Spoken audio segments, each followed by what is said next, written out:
Immortal and Martial Dual Cultivation, episode 126. Untuk melihat video selengkapnya, sahabat bisa kunjungi playlist yang telah Sabta Novel sediakan. Yuk mari, kita berimajinasi bersama dan masuk ke alur ceritanya.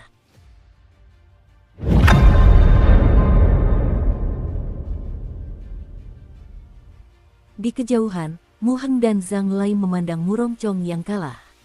Ada tatapan kesepian di mata mereka. Zhang Lai tersenyum getir dan berkata, awalnya kupikir setelah bekerja keras selama lebih dari sebulan, aku akan bisa mengejarnya.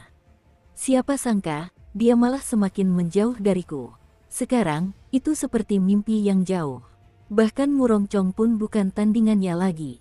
Mu Heng bangkit dan berkata, jangan terlalu dipikirkan. Potensinya berbeda dari kita. Prestasi masa depannya juga akan berbeda. Namun, dengan seseorang seperti itu di depan kita, seseorang yang bisa kita jadikan target, kekuatan kita akan meningkat lebih cepat. Benar sekali, semakin tinggi bakatnya, semakin besar tekanan yang kami hadapi. Selama saya tidak malas atau kehilangan kepercayaan diri, kekuatan saya akan meningkat dengan jauh lebih cepat. Ekspresi kesepian di mata Zhang Lai sekilas menghilang, dan digantikan oleh ekspresi tekad dan kepercayaan diri. Jika Anda mengambil dua orang, satu dengan potensi 100 poin dan yang lainnya 50 poin, sebagai target, hasil akhirnya akan sangat berbeda. Oleh karena itu, mereka berdua sangat beruntung, mereka memiliki saingan seperti Xiao Chen, seseorang yang memiliki potensi 100 poin. Ketika Liu Ruyue melihat para murid puncak gadis giok membawa kedua orang yang terluka itu turun, senyum tipis muncul di wajahnya yang anggun. Ini mungkin hasil terbaik. 3 hari kemudian, di sebuah halaman di puncak gadis giok, Xiao Chen berbaring dengan tenang di kursi malas di halaman tersebut. Ada sebuah wadah dupa di atas meja batu di sampingnya. Asap dari dupa yang terbakar membubung ke atas, dan aroma obat yang samar-samar tercium di halaman. Saat dihirup, aroma itu membuat seseorang merasa segar. Setelah itu, seseorang pasti akan merasa rileks. Cedera yang diderita Xiao Chen dalam pertarungan dengan Murong Chong lebih parah dari yang ia duga sebelumnya. Kondisi angin dan kondisi awan lawannya meresap ke dalam luka-luka tersebut, sehingga sangat sulit untuk disembuhkan. Terdapat juga meridian yang mengalami kerusakan. Cedera paling parah adalah cedera yang diderita akibat benturan langsung dengan fenomena misterius. Saat itu, Xiao Chen dan Murong Chong sama-sama menekan luka dalam mereka. Setelah pertarungan berakhir, luka itu malah kambuh 100 kali lebih parah dari seharusnya. Dengan cedera internal dan eksternal, mustahil bagi Xiao Chen untuk pulih sepenuhnya dalam waktu 1 bulan. Namun, Xiao Chen telah menerima perawatan terbaik dari puncak gadis giok. Para tetua paviliun pedang surgawi tidak pelit dalam memberinya berbagai macam pil obat. Selain itu, Xiao Chen dibantu secara pribadi oleh seorang tetua puncak gadis giok yang memiliki roh bela diri penyembuh untuk memperbaiki meridian dan organ dalamnya. Hanya dalam 3 hari, sebagian besar cedera Xiao Chen sudah sembuh. Setelah 4 hari lagi, dia seharusnya bisa pulih kembali ke performa puncaknya. Semua ini terjadi karena kekuatan yang ditunjukkan Xiao Chen telah menarik perhatian para petinggi paviliun pedang surgawi. Meskipun Xiao Chen pada awalnya sangat kuat, dia masih hanya seorang saint bela diri tingkat menengah. Ada banyak orang di paviliun pedang surgawi yang telah mencapai saint bela diri tingkat menengah pada usianya. Jika seluruh negara Qin Raya dipertimbangkan, bahkan lebih banyak lagi yang telah mencapai tingkat tersebut. Namun, kemampuan bertarung yang ditunjukkan Xiao Chen, dan wujud petirnya yang mengerikan, membuat orang lain menaruh rasa hormat yang baru padanya. Dia bukan sekadar saint bela diri tingkat menengah biasa. Setiap sekte akan memberikan perhatian khusus kepada para jenius mereka. Mereka akan menyalurkan segala macam sumber daya kepada para jenius tersebut. Tentu saja, paviliun pedang surgawi bukanlah pengecualian. Tidaklah aneh jika mereka menunjukkan begitu banyak perhatian kepada Xiao Chen. Xiao Chen berbaring di kursinya, memandang langit cerah di atas. Setiap tarikan napasnya terasa menyegarkan. Seluruh tubuhnya terasa nyaman. Ini sebenarnya adalah bagian dari metode perawatan khusus puncak gadis giok. Kursi santai itu tidak terbuat dari kayu biasa. Sebaliknya, kursi itu terbuat dari kayu spiritual berusia ribuan tahun. Dengan kata lain, jika kursi pemulihan ini dikeluarkan dan dicabik-cabik, kursi ini masih bisa menghasilkan setidaknya 1000 batu roh tingkat medis. Ketika seseorang berbaring di atasnya, energi spiritual berusia 1000 tahun yang terkandung di dalamnya akan meresap melalui kulit, masuk ke dalam darah, daging, tulang, dan sumsum, beredar ke setiap organ dalam tubuh kultivator tersebut. Selain itu, rempah-rempah dan bubuk dupa dalam wadah dupa juga terbuat dari rempah roh yang dipetik di Taman Puncak Gadis Giok sesuai instruksi Xiao Chen. Rempah-rempah tersebut secara khusus digunakan untuk memulihkan semangat. Metode perawatan yang menenangkan tersebut memungkinkan Xiao Chen merasakan kedamaian yang belum pernah ia rasakan sebelumnya. Sejak kembali ke puncak Qingyun, ia belum pernah merasa rileks. Sekarang, ia benar-benar tenang. Dalam 3 hari terakhir, Xiao Chen tidak memikirkan atau melakukan apapun. Dia hanya berbaring di sana dengan tenang. Dia menyadari bahwa kondisi mentalnya telah membaik. Haha, adik Ye Chen, apakah kau sedang istirahat? Tawa panjang terdengar dari luar halaman tepat saat mata Xiao Chen terpejam. Xiao Chen segera membuka matanya. Dia bangkit dan menyapa tamunya, Tetua Tang. Tetua Tang adalah anggota majelis tetua. Dia adalah raja bela diri tingkat puncak dan potensinya belum habis. Dengan kondisi dan kesempatan yang tepat, dia akan mampu naik ke tingkat raja bela diri kapan saja. Dia bisa dikatakan sebagai seorang ahli sejati. Bahkan 100 Xiao Chen pun tidak akan mampu menandinginya. Hanya ada 9 tetua di seluruh paviliun pedang surgawi. Dalam situasi tanpa adanya ketua paviliun, para tetua ini memiliki otoritas yang sangat besar. Semua keputusan penting paviliun pedang surgawi harus melalui persetujuan majelis tetua sebelum dapat disahkan.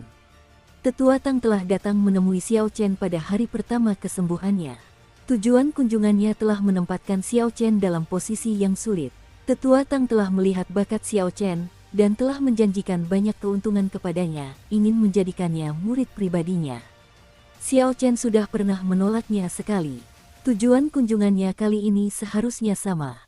Ketika Tetua Tang melihat Xiao Chen bangun, dia melambaikan tangannya dan sebuah kekuatan lembut mendorong Xiao Chen kembali ke bawah. Dia tertawa, adik Ye Chen, kau sedang terluka. Sebaiknya kau abaikan formalitas. Sudahkah kau memikirkan masalah yang kubicarakan padamu beberapa hari yang lalu? Ketika Xiao Chen mendengar ini, dia tersenyum getir dalam hatinya. Sepertinya penolakan yang dia terima saat itu dianggap sebagai tanda pertimbangan. Jika tidak, bisa jadi Tetua Tang hanya berpura-pura bodoh. Tanpa menunggu Xiao Chen menjawab, Tetua Tang melanjutkan, sebenarnya kau harus mempertimbangkan ini dengan serius. Setelah bertahun-tahun, aku belum pernah menerima murid pribadi. Begitu kau menjadi muridku dan aku menjadi tetua tertinggi di masa depan, posisiku sebagai tetua akan menjadi milikmu. Sumber daya kultivasi yang diterima seorang tetua jauh lebih besar dari yang bisa kau bayangkan. Saat kami berkultivasi, kami menggunakan batu roh tingkat menengah, pil obat, berbagai macam teknik rahasia, dan beberapa teknik bela diri eksklusif untuk paviliun pedang surgawi. Semua ini bisa menjadi milikmu. Xiao Chen menjawab, Tetua Tang, saya. Tetua Tang menyela dan melanjutkan, aku sudah mengetahui tentang upaya pembunuhan terhadapmu dalam perjalanan kembali ke paviliun pedang surgawi. Aku sudah memperingatkan Song Ke. Dia tidak akan berani melakukan tindakan apapun lagi terhadapmu. Yang terpenting adalah setelah kamu menjadi sesepuh, kamu bisa berduel dengan Song Ke secara terbuka. Hehe, bahkan jika kamu, secara tidak sengaja, melukai Song Ke dengan parah dalam duel, tidak akan ada masalah. Itu adalah hak seorang sesepuh. Bagaimana menurutmu? Menggiurkan, kan? Aku tahu apa yang kau khawatirkan. Kau hanya perlu mengatakannya dan aku bisa membantumu menghadapi pihak Liu Ruyue. Tetua Tang telah secara aktif menjabarkan semua keuntungan.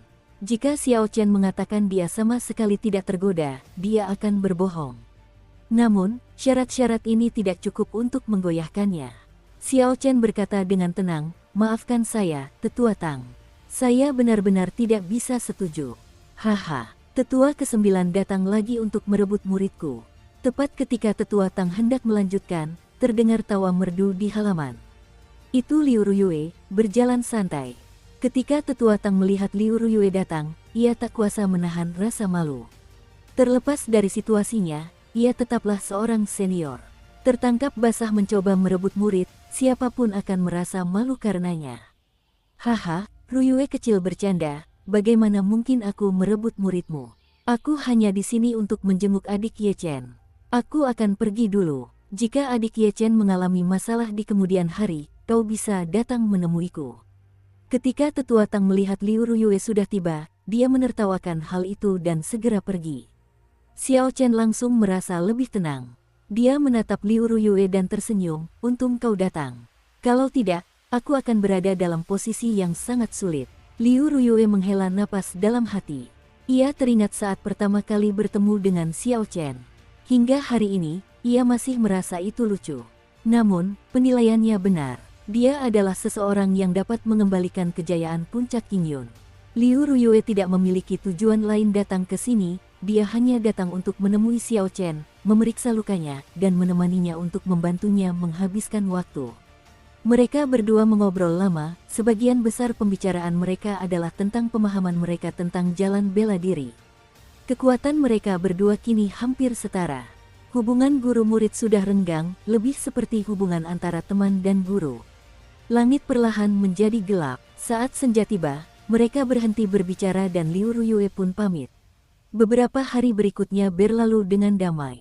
Orang-orang yang dikenal Xiao Chen, Mu Heng, Zhang Lai, Liu Suifeng, dan Chu Xinyun, semuanya datang menemuinya. Hal ini memberinya perasaan hangat di hatinya. 3 hari kemudian di malam hari, luka-luka Xiao Chen telah sembuh total. Ia kini kembali ke kondisi puncaknya. Selain itu, setelah pertarungan dengan Murong Chong dan istirahat tenang selama seminggu, Xiao Chen merasa kemampuan bertarungnya meningkat secara signifikan, meskipun tidak ada banyak kemajuan dalam kultivasinya. Inilah manfaat dari pertarungan sesungguhnya. Jika seorang jenius tidak memiliki saingan yang tangguh atau pertarungan yang intens, tidak akan pernah ada peningkatan yang signifikan. Hanya dalam pertarungan besar ia bisa mengetahui di mana kekurangannya. Setelah itu, ia bisa menjalani pelatihan untuk memperbaiki kelemahan tersebut. Setelah itu, melalui pertarungan besar lainnya akan memeriksa dan melihat apakah pemikirannya benar atau tidak. Jika siklus positif seperti itu berlanjut, kekuatan seseorang dapat ditingkatkan dengan cepat dan stabil, dan benar-benar mencapai puncaknya. Oleh karena itu, setiap kultivator harus terus menetapkan target untuk diri mereka sendiri. Larut malam, Xiao Chen tiba-tiba mendengar langkah kaki. Ekspresi Xiao Chen berubah. Sosok itu melesat di udara dan langsung muncul di halaman. Ketika Xiao Chen melihat sosok itu dengan jelas, dia terkejut. Murong Chong. Dukung terus channel YouTube Sabta Novel. Murong Chong mengenakan pakaian hitam, dan pedangnya tergantung di pinggangnya.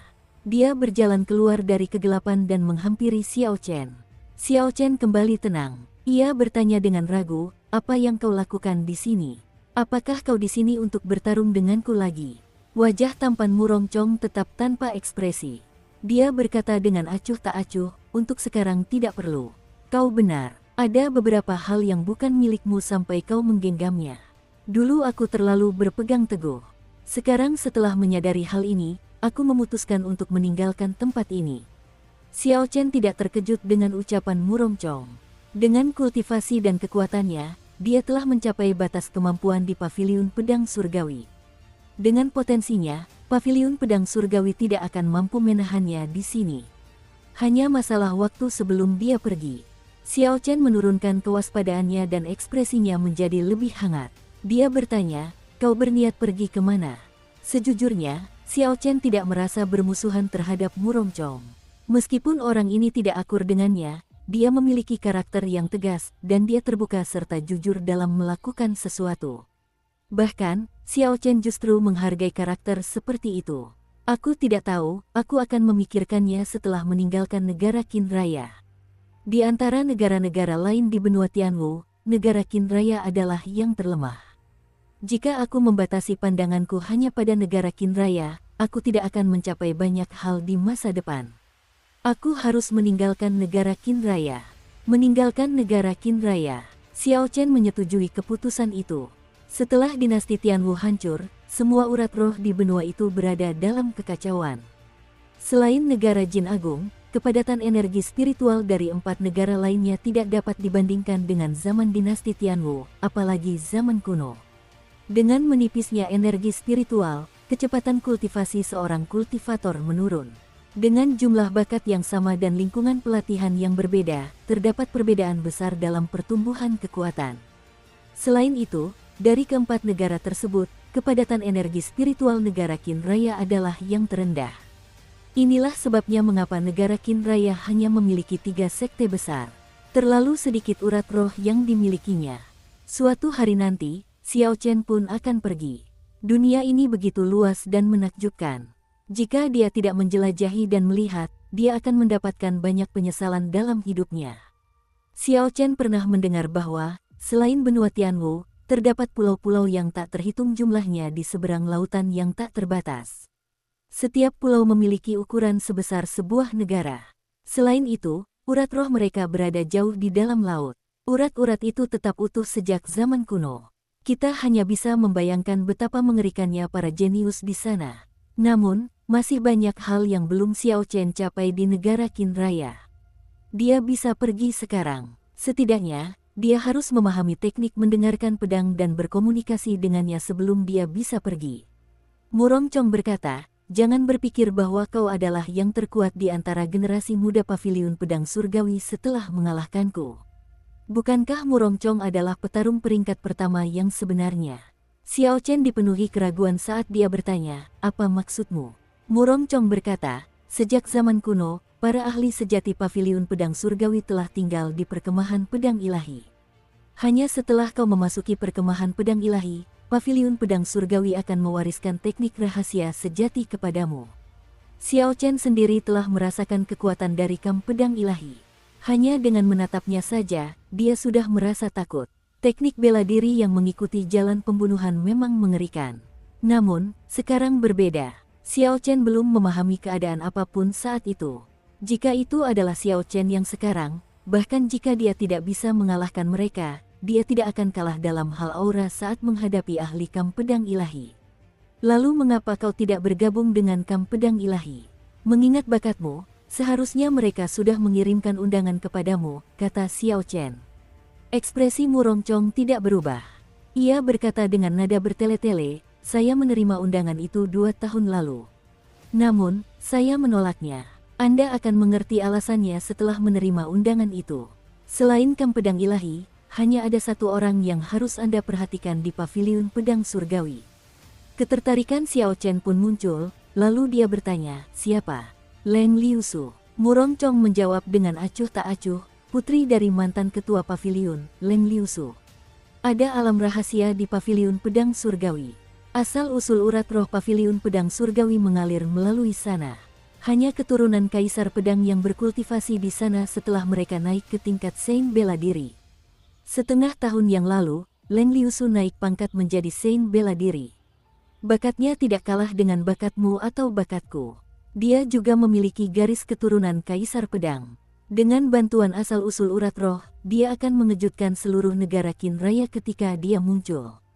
Alam rahasia Paviliun Pedang Surgawi dan asal-usul urat roh, ketika Xiao Chen mendengar ini, dia terkejut.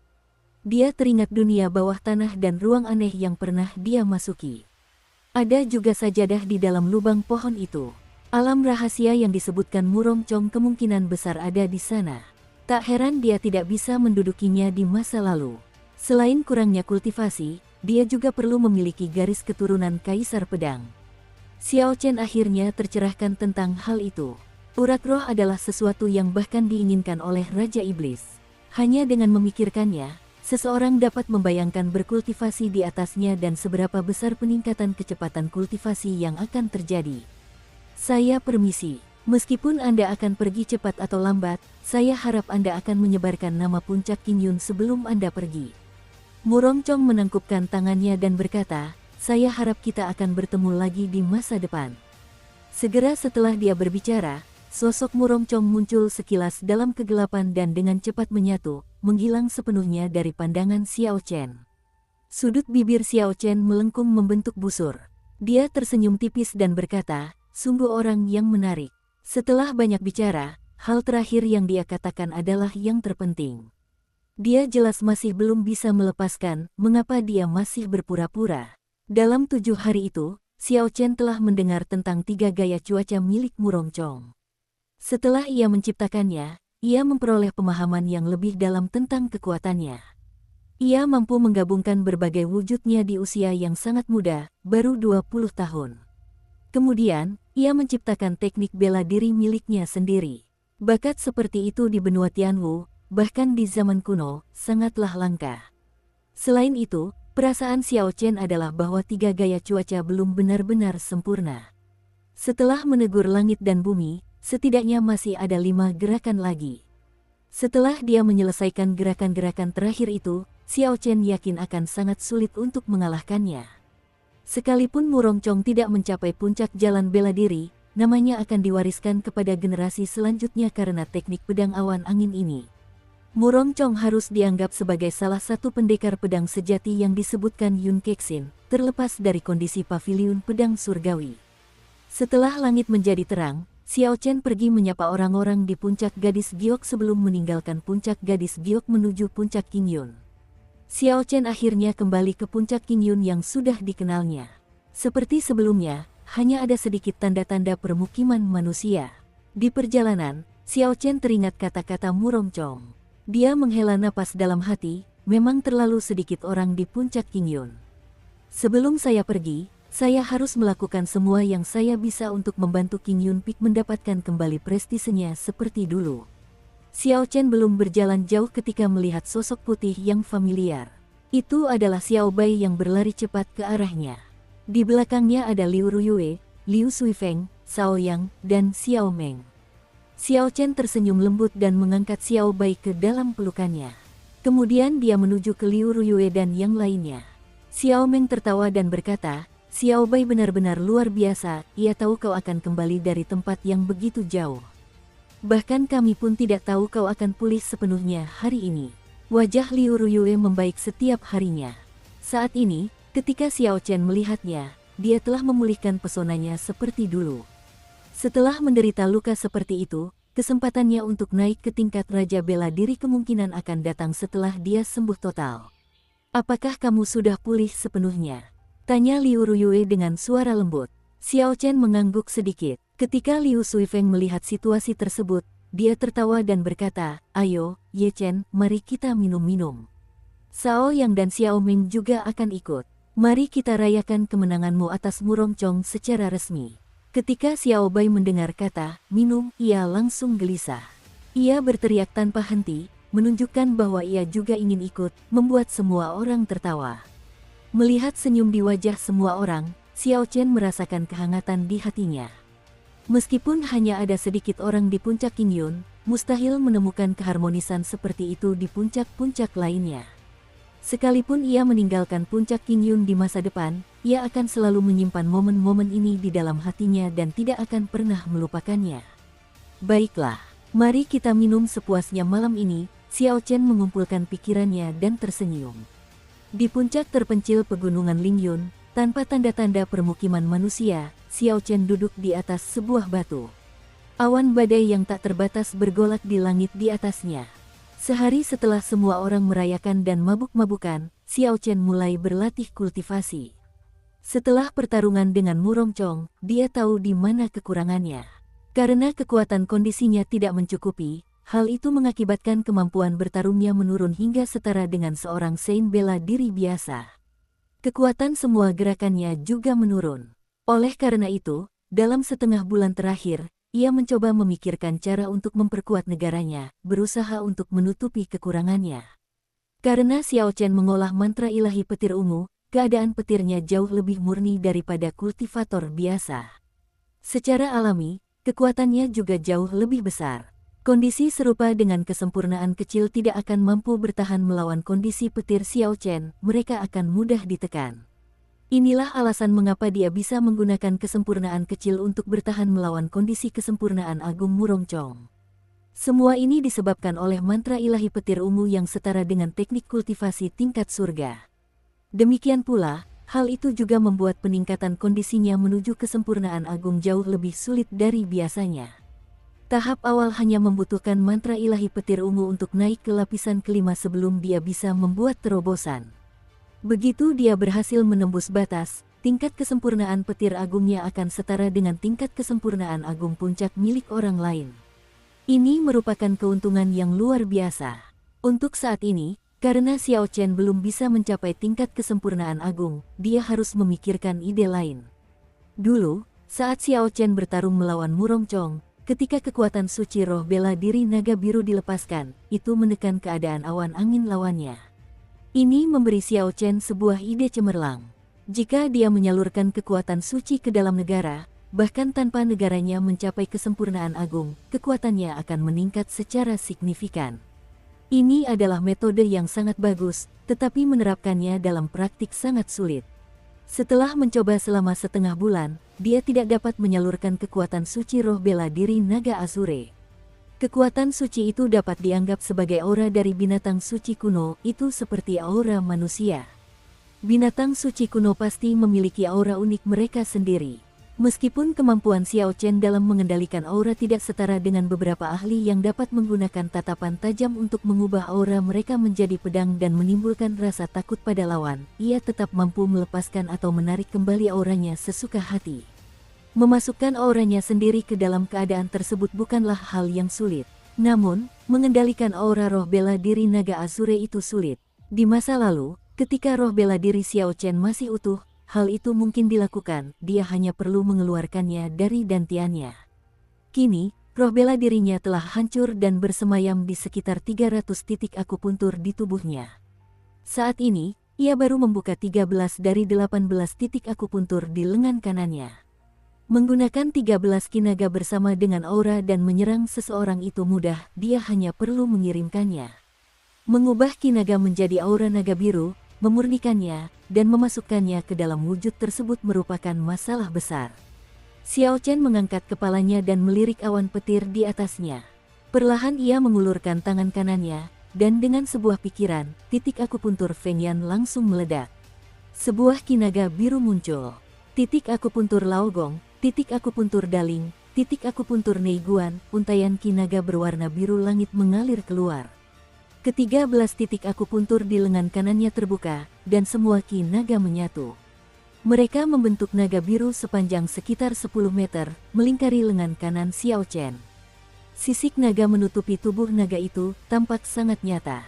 Selain matanya yang relatif tanpa ekspresi, naga biru ini sulit dibedakan dari naga asli.